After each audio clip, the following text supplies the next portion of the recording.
ملګرو زموږ پښتو یوټیوب چینل ته ښه راغلاست. سړی یوازې پولیسو ته زنګ وواهه او له خپلې مېرمنې سره یې خدای پاماني وکړه. خو څوک پوهېده چې ناڅاپه یې مېرمنې تومانچه راوایسته او پر هغه یې ډت وکړ. سړی بې صدا پر ځمکه پرېوت او ساه یې ودرېده. په دغه وخت کې یې مېرمن هېڅ خفه نه شوه، ځکه چې له لیرې نه یو سنایپر پرې نظر ساتلی و. یوازینی چانس چې له هغې سره پاتې و د خاوند وژنه وه تر څو خپله ژوندی پاتې شي. او ښکاره وه چې سړی مړ شوی و. یو موټر په چټکۍ سره راغی. بیا له هغه څخه یوه ښځینه قاتله ښکته شوه. هغې د میوو یوه بوجۍ رااخیستې وه، چمتو وه چې د سړي جست اور واچوي. او کله چې اینا ځان له هغې سره مرسته کوونکي وښود، یوې لوی ونې د سنایپر مخ بند کړ. ناڅاپه بله لحظه ښځه پر ځمکه شپه شوه او اینا هغه قاتله پر سر وویشتل. د ټوپک غږ شو او هغه سړی چې ګواکې مړ و ناڅاپه راژوندی شو. معلومه شوه چې دا ټول د اینا پلان و. هغې د ټوپک د ډزو پر وخت ټول خطرناک ځایونه دقیقه خلاص پرېښودل او خپل خاوند ته یې لنډمهاله مړینه ورکړه تر څو لیرې سنایپر مصروف شي. او سنایپر ناڅاپه خپل هدف له لاسه ورکړ. نو سنایپر والا په وارختایۍ سره د ښځې لټه پیل کړه. کله چې یې ناڅاپه د ټوپک غږ واورېده، سړی بیا وډار شو او بیا یې هم ځان مړ وښود. خو اینا په بیړه راغله او خاوند یې راپاڅوي، ځکه چې اینا نه پوهېده چې شاوخوا څو نور قاتلان شته. هغې خپل خاوند ته وخت ورنه کړ چې هغه ترې پوښتنې وکړي. هغې هغه راولاړ کړ او دواړه وتښتېدل. خو ډېر نه و تللي چې یو بل قاتل یې مخې ته راښکاره شو. مېرمنه یې ټوپک راپورته کړ او قاتل یې وژلو. هغې د خپل حیران خاوند انتظار ونه کړ. هغې ژر له قاتل څخه توپنچه راواخیستل، خو لا یې سر نه و پورته کړی چې یو بل قاتل مخې ته ودرېد. ښځه کوي وه او خپل خاوند ته یې ویل چې د موټر تر شا پټ شه. د جنګ غږونه چې واورېدل شول، سړی له ویرې څخه مړ و. هغه مېرمنه چې معمولا د بوتل سر یې هم نشو خلاصوی، ناڅاپه داسې بدله شوې وه او انسان بې له ویرې وژنې.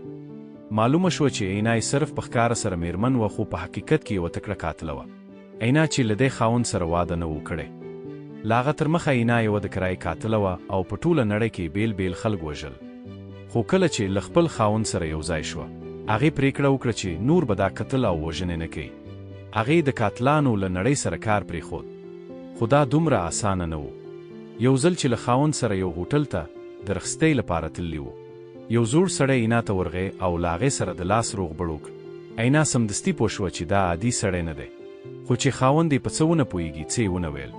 زوړ سړی ډېر غصه شو او مېرمنه یې خپل کوټې ته د شرابو لپاره راوبلله. اینا زوړ سړی جدی ونه نیوه.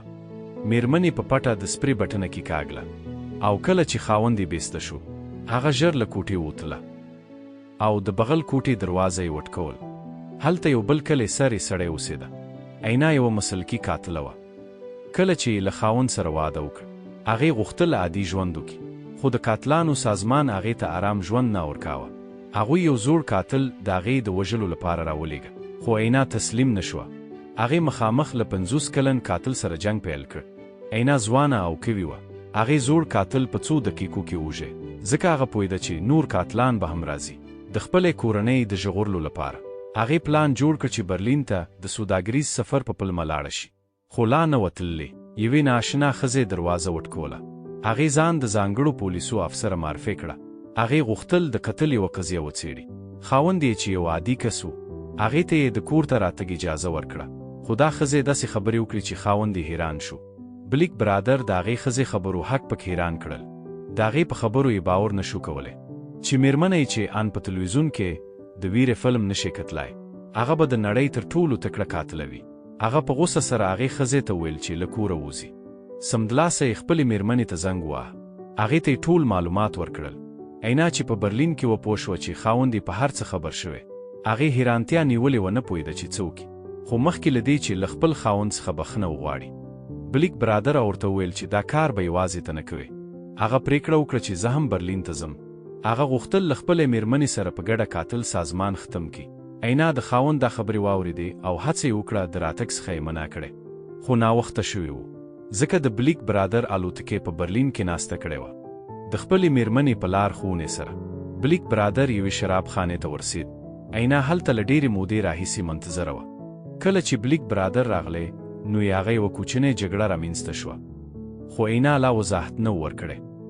چې کله راویښه شوه، نو د قاتلانو په یوه بند خونه کې پرته وه او نور حیرانوونکی شی دا و چې دواړه ماشومان یې هم هلته وو. د سازمان مشر اینا ته وویل ستا د ماشومانو ژغورل ډېر اسانه دي، یوازې خپل خاوند وژنه، بیا له موږ سره یو ځای شه. اینا د سازمان د مشر دا خبرې واورېدې، خو هیڅ عکس العمل یې ونه ښود، ځکه هغې له مخکې نه پلان جوړ کړی و. هغه نه یوازې دا چې خپل خاوند به نه وژني، بلکې ټول سازمان به ختم کړي، خو په ښکاره یې له مشر سره ومنله. هغې په یوه ځنګلې سیمه کې ځان د خاوند د وژلو پلان جوړ کړ. کله چې قاتل جست ته راغی، انا ژر حرکت وکړ او هغه یې وژل. په پای کې هغه له خاوند سره یو ځای د ماشومانو د ژغورلو لپاره مرکز ته ننوتله. بخت یې ښه چې ښځې بلیډ پروف واسکټ اغوستی و. هغې ژر خپل ټوپک راویست او جنګ ته چمتو شوه. خو کله چې دښمن د اینا جست لټوی، اینا له لوړۍ خوا راښکاره شوه او سمدستي یې د ښځینه قاتلې سره جګړه پیل کړه. که څه هم اینا د مرګ تر بریده تکړه قاتله وه، خو دا بله هم تر اینا کمزورې نه وه. دوی دواړه یو ځای لوی شوي وو، یو شان یې روزنه او تمرینات شوې وه. له همدې عمله یو سخت جنګ پیل شو. هیڅ یوه پر بلې بریالی نه شوه، خو اینا ورو ورو بریالی شوه، ځکه هغې د خپلې کورنۍ د ساتنې لپاره دا جګړه پیل کړې ده. هغې په یو وار سره قاتله ووژل. په هماغه وخت کې خاوند یې ماشومان لټول. هغه یو قاتل چې له خونې راووت په ډز وژې. په هماغه شیبه هغه ماشومان پیدا کړل. د قاتل سازمان مشر چې ټول ملګري یې وژل شوي وو، په تیښته مجبوره شوه، خو ښکاره وه چې اینا به هغه ژوندی نه پرېږدي.